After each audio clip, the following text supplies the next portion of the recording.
Put a little bit of the rub, nigga, I gotta be safe. Let's get some sports talk.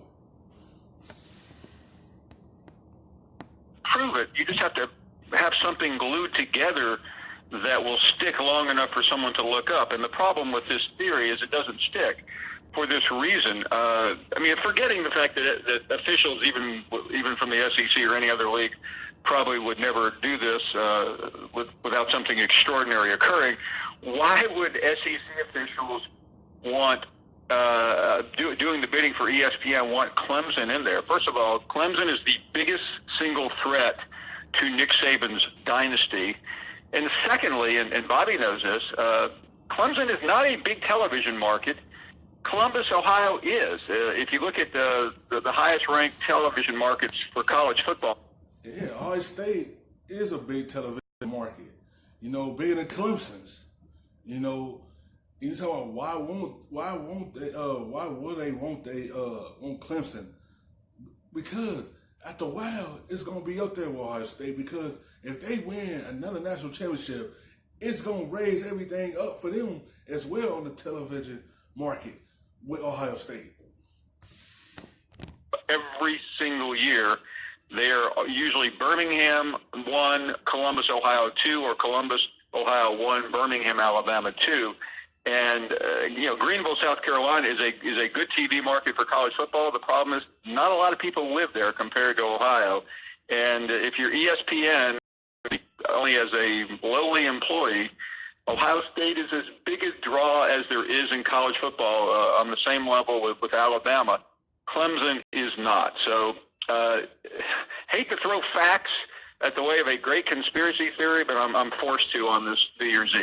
On with Paul Finebaum of the Paul Finebaum Show. It is brought to you by Dr. Pepper. Get your local store today. Grab some delicious ice cold Dr. Pepper, the official drink of Fansville. Now playing everywhere college football games are played. And you know, Paul, LSU has been unstoppable. They hang almost 50 points on Oklahoma in the first half. Is there anything that can be? I don't think so. I think you have to do something that hasn't happened all year. Is Joe Burrow out of rhythm, and they did this the other day without their best running back. I mean, he played a couple of downs, but was really never used as a primary back. Is this pressure football? That's the only way you're gonna let it throw him off rhythm. You had to put pressure. That's the only way you would throw him off the rhythm. If you don't get no pressure on him, it is gonna be a long game. And that's when LSU get going, when number 9 going. And, I mean, listen, we've all seen great quarterbacks finally on that final moment of the year suddenly look human, but I don't know why at this point Joe Burrow is going to look human. Miles Brennan, his backup, was asked the other day, do you remember a moment this year when Joe had a bad throw or a bad read or a bad series? He goes, not a single one. Now, he is up against the best quarterback he'll see all year. I mean, there's nothing. I mean, if you take Joe Burrow out of the equation, Trevor Lawrence is a generational quarterback, and he still is, regardless of Joe Burrow's presence. But I don't think there's anything that's going to change. Clemson just has to try to avoid what happened the other day. I mean, if Clemson plays the same first half against LSU as they did against Ohio State. I said it. If they get off to a slow start like they did against Ohio State, it's gonna be curtain. It's gonna be night-night. If they start out slow like that against LSU, and you see what happened when Oklahoma got to a slow start, LSU ain't look back. They just kept on moving forward. That game will be 35-0 at the end of the first half. LSU will finish drives, unlike the Buckeyes, and I think that's the big danger. Now, listen, I respect Clemson a great deal. I may not have 6 or 8 or 10 weeks ago, but beating Ohio State, made everyone, or should have made everyone, a believer.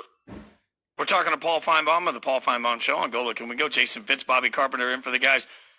Help me make sense of the ascension of Joe Burrow. I understand that Joe Brady comes in and is a new passing game coordinator, but to see this meteoric jump from one year to the next from a quarterback, it's hard for me to wrap my mind around why he is so much better.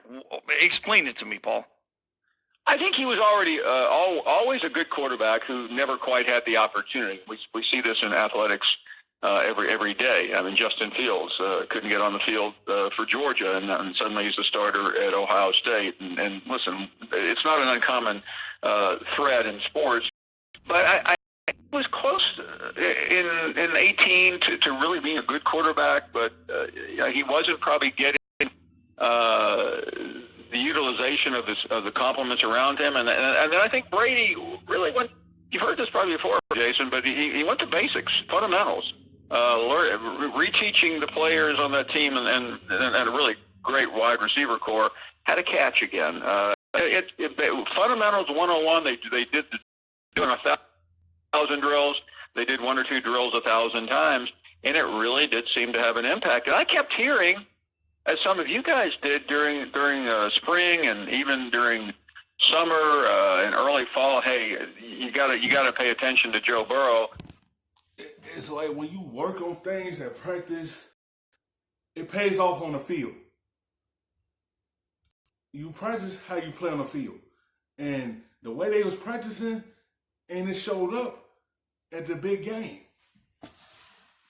But it still didn't really change anyone's mind. I mentioned at SEC Media Days, we were doing those at the end of the day. Hey, who are the 3 best quarterbacks in the SEC after Tua and Jake Fromm? And I kind of threw Burrow out there because I just gotten through interviewing him and just really love the guy as anyone and everyone does. And former players on the panel look at me like, well, a typical idiot radio guy, just coming up with something different when there were 4 or 5 other possibilities. And that was just based on what I was hearing from callers and friends in Baton Rouge.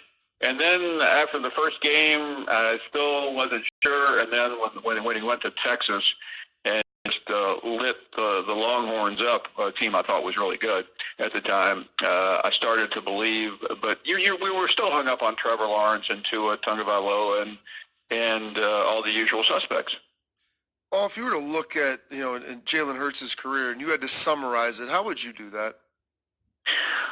Just classic. And I say that because, if you look at the numbers, it's an all-time career. But I think to me, it's about the. He finished his college career, 38-4, 2 SEC championships, 1 national championship. Like, he was a winning quarterback. His college career. Alabama and at Oklahoma. He was just a winning quarterback. Like, he ended his college career off with a good note. I'm talking about far as the championships that he had. Even though it ain't end like he wanted with Oklahoma after losing that playoff game bad, but I'm talking about why I say he finished off good for him is because I'm saying the record he had before he got to Oklahoma. And he finished career off 38-4. That's why I'm saying he finished the career off good. Resiliency and the class that he showed. And the fact that he never said a word. I mean, listen, when he was starting quarterback at Alabama, we would get callers saying, get him out of there. Tua's been 2 years ago in New Orleans leading up to the semifinal game against Clemson. Everyone thought he would be out of that lineup at the first bad throw. And because Tua had that it factor, but he handled it well. Like, he ain't mad about it. He said, I just ain't get it done. That's all he said. I ain't get it done. When Tua got hurt, he stepped in and saved that season and won the SEC championship for them. So give him credit for that. Just had never seen him. And then when he lost the starting job after the walk-off, he was persona non grata in some ways. Fans did not want anything to do with him, but he never said a word. He hung in there. He took it. Listen, guys like Jason and I can't relate to it as well as you could, Bobby, because when you play the game at a high level, you have to deal with anything that comes your way. And he did it as brilliantly, as effortlessly, and as classily as anyone or anybody I've ever seen. What's up? Thank you so much for watching ESPN on YouTube. The best, stuffing them shits in the safe. Got me a spot out the way. nigga just tryna be